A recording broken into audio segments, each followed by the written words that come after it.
What's going on, guys? On today's project, I'm taking this board that I got from Lowe's for like $8, and I'm gonna turn it into this.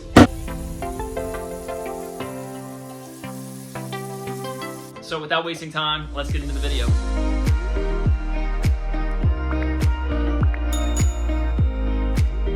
What's going on, guys? This is episode 8 in my bathroom renovation series, in which I took the half bath you just saw and completely converted it into the full bathroom you're seeing now. So check out my channel if you want to see more content like that. For today's project, we're going to be installing a floating vanity, and the key to a good floating vanity obviously is the foundation and the supports. So I ordered these supports off Amazon. They're heavy duty and a little expensive, but they were really durable, and I think it was actually a good call. So here I am showing you how I got them oriented. I installed the first one and then used it to establish the level for the second one. So I made some preliminary marks with a Sharpie to get the general area where I needed to install that bracket, and there I am basically checking the level, making sure everything's okay, and once I was comfortable with where everything was lining up, I went and put in some additional screws. And here I am taking a level and making sure the individual brackets are also perfectly level. So once I had the brackets in place with the screws that actually came with the brackets, I put in some heavy duty ledger lock screws that I had left over from my deck, just to give myself some additional peace of mind that these brackets really weren't going anywhere. So I put about 2 of those in for each, and then gave it a quick body weight test to make sure I was comfortable with the durability. So once I had the brackets roughed in, I went back and applied cement board and then tiled the wall. I have detailed videos on my channel showing how I did both of those, so feel free to check them out if you're interested. So here is that $9 board that I picked up from Lowe's to use for my floating vanity. Here it is in place, and I'll be honest with you, it wasn't my first choice. What I wanted to do was do kind of a live edge, thicker board. I tried to mill it myself, but it was just a complete disaster. So once that failed, I was stuck with this. So here it is in place. You see that line right there. I'm gonna go ahead and cut around that line because the entrance to the bathroom is right at that corner, and that's just a hip buster if I've ever seen one, so that's gotta go.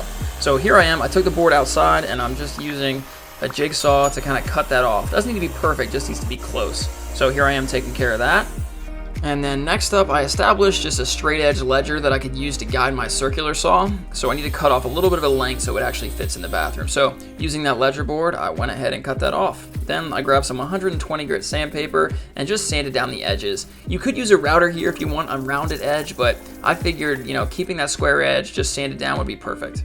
So I grabbed my vanity, took it back inside, put it in place, and then tossed my vessel sink on top. And when I had the final location, I marked the hole and penetration for the actual sink drain. So I grabbed my drill, I put a saw bit on there to actually cut through it, and here I am drilling through that hole. Just be careful that you don't drill too big. I almost had that issue, but it was just small enough where the actual drain pipe fit over top. So just an FYI. So here's the preliminary layout in place. There's the curvature we talked about at the entrance, and there's the vessel sink on top. So the next step is we gotta waterproof this board, because right now it's basically a sponge for water. So in order to waterproof it, I used tabletop epoxy. It was my first time actually using it, but it was actually really simple. So according to the manufacturer's recommendation, you want to add the curing agent first and then follow it up with the resin. So I'm adding the resin there. I just previously poured the curing agent, and then I take it and I mix it in an exact 1-to-1 ratio. So the amount of curing agent needs to be exactly equal to the amount of resin. So obviously use a bigger container. This was so stupid. I actually end up transferring it to something bigger in a minute. But go ahead and mix those two together. Make sure you get all of the curing agent and resin out so that the ratio being 1-to-1 is maintained. And then here I am moving it to a different container and mixing it up per the manufacturer's instructions. Once mixed, you're gonna head over to your vanity and simply pour it out. So I poured a good amount onto the vanity, and I'm using a foam brush just to distribute it evenly across the entire vanity. According to the manufacturer, you shouldn't have a thickness of epoxy greater than 1/4 inch, but my first layer was probably right around 1/8 of an inch. So go ahead and pour out as much as you need to get full coverage across the entire vanity. And here I am just using the foam brush, like I said, to help accommodate that. So as you're gonna see, there are gonna be some air bubbles that make their way to the top of the epoxy, and the way you get rid of those is you can take a blowtorch or a hairdryer and just apply a little bit of heat to the surface of the epoxy. Don't keep the flame in one place too long to avoid any kind of discoloration, but the heat really removes the air bubbles very easily, as you just saw. So take care of that as you need, and then basically just let it dry. So here I am just kind of showing that a lot of the drips from the epoxy are going to form along the edge there, and I tried to basically eliminate those as much as possible with the foam brush, but there were still some little nubs that I had to sand off later. The way you can avoid that is by putting a piece of painter's tape on the bottom edge, and that way when it dries you can just peel that off. So here's the vessel sink that I'm going to be installing. I got it off Wayfair, and I'll have a link in the description. And then I grabbed some construction adhesive and I applied it to the brackets. You could attach the vanity with screws, but because the thickness of my vanity was so minimal, I didn't want to risk it. So I just went with adhesive here, and when I had plenty of adhesive in place, I simply positioned the vanity where it was going to go, and then pushed it down with my hand to make sure it was fully set in the actual construction adhesive. And then I just checked the level to make sure everything was in place and it looked good. So after the level was established, I grabbed some towels and some weight and placed it on top of the vanity and let it dry overnight. And here's a quick look at the underside.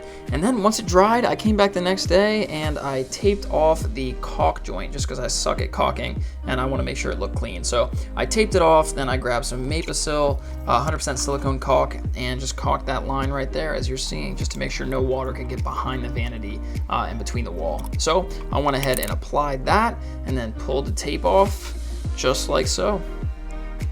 So next up, I grabbed some clear silicone and I went and applied that around the drain hole on the vessel sink, as you're seeing there, and then also around the perimeter to make sure that no water could actually get underneath the vessel sink once it is installed. So here I am just applying that. I go back later and put a little bit more of a liberal amount just to make sure that there's no voids, and I go all the way around the vessel sink, again, just to make sure that it is watertight, and also it kind of works as an adhesive. So once all the silicone was in place, I took the sink and went and mounted it on top of the vanity and then got it positioned right in the middle of that drain hole. I went back with the tape measure and made sure it was square on the front of the vanity as well.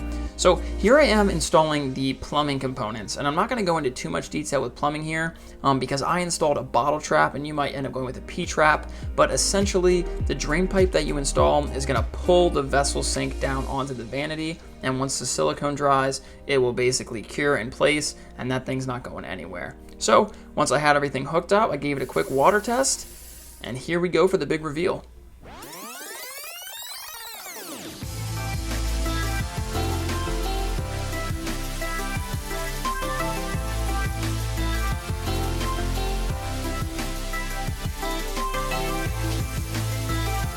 Hey guys, thank you so much for watching. If you enjoyed this video, I really would appreciate if you could drop a like down below and also leave any of your questions in the comment section. I'll be sure to answer each one of those. Lastly, if you'd like to support my channel, I really would appreciate if you could hit that red subscribe button, might be there, down below and make it turn gray. It really helps my channel out and I really appreciate it. Got lots more content coming y'all's way, so I'll see you in the next one. Thanks.